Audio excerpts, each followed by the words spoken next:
सोचिए, अगर मैं आपसे कहूँ कि इंसान का सबसे बड़ा दुश्मन हमेशा उसके सामने दिखाई नहीं देता, तो क्या आप यकीन करेंगे? वो नज़र नहीं आता, लेकिन उसके डाले हुए वसवसे इंसान के दिल और दिमाग को परेशान कर सकते हैं। कभी अचानक दिल में डर पैदा होता है, कभी बिना वजह बुरे ख्याल आने लगते हैं, और कभी इंसान को गलत काम की तरफ बहकाने की कोशिश होती है। होता है ना आप सबके साथ? लेकिन कुरान में एक ऐसी छोटी सी सूरह है जिसमें अल्लाह ने हमें ऐसे ही वसवसों और बहकावे से अपनी पनाह मांगना सिखाया है।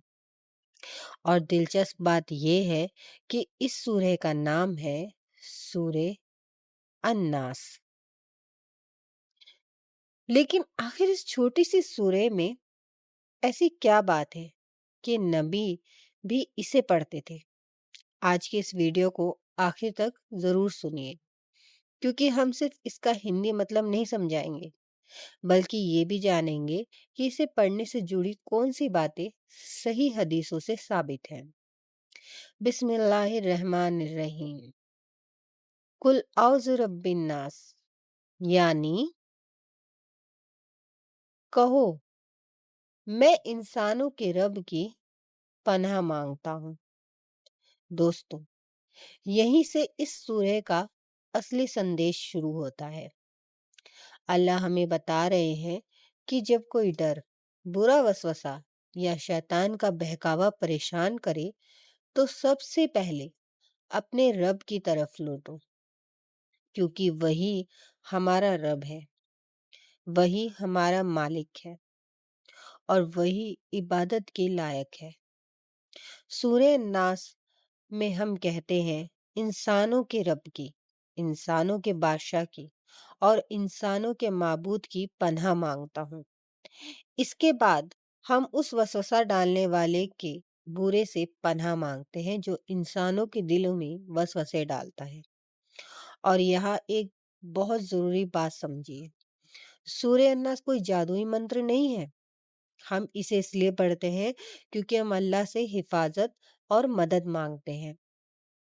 रसूल अल्लाह से सूर्य अल फलक और सूर्य अन्नास पढ़ना और उनसे पनाह मांगना साबित है। इसलिए जब भी हम इन्हें पढ़ें, सिर्फ शब्दों पर नहीं, बल्कि उनके मतलब पर भी ध्यान दें। जब आप कहते हैं मैं इंसानों के रब की पनाह मांगता हूँ, तो अपने दिल में ये यकीन पैदा कीजिए कि मेरा रब मुझे सुन रहा है।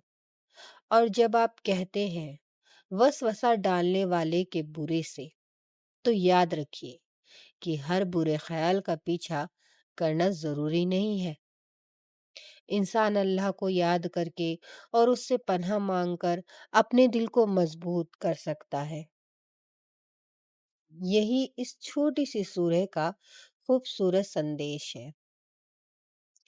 जब दुनिया की कोई चीज आपको परेशान करे, तो अपने रब को मत भूलिए, क्योंकि कभी कभी जवाब बहुत लंबी बातों में नहीं होता, सिर्फ कुछ आयतों को समझकर दिल से पढ़ने और अपने रब की तरफ लौटने में होता है। अल्लाह हमें हर बुरे वसवसे और हर गलत बहकावे से महफूज रखे। आमीन।